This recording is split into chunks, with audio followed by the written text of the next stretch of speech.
শাকচুন্নি হল এক ধরনের মহিলা ভূত, যাকে আমরা গ্রাম বাংলার অনেক পুরনো গল্পে পাই।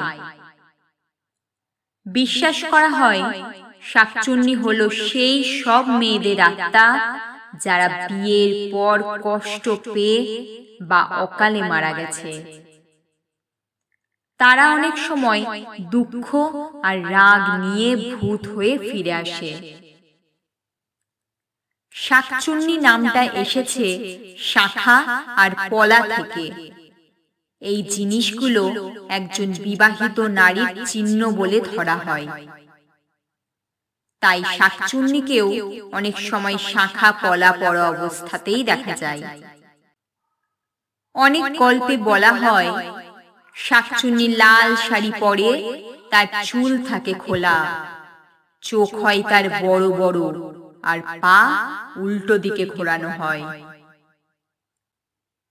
সে সাধারণত পুরনো বাড়ি, বটগাছ বা নির্জন জায়গাতেই থাকে।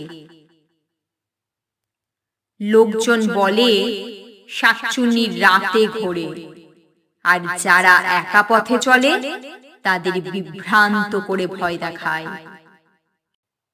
লোককথায় বলা হয় শাকচুন্নির পাল্লায় পড়লে ভয় পেলে চলবে না, মাথা ঠান্ডা রাখতে হবে।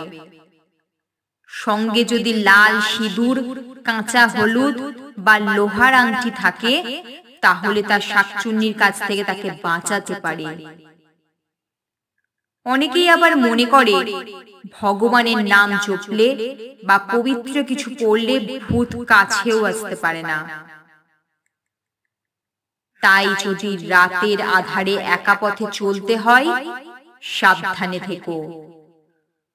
পুরনো গাছের নিচে দাঁড়িও না, আর অপরিচিত নারীর ডাক শুনলে কোনো সময় ঘাড় ঘুরিও না।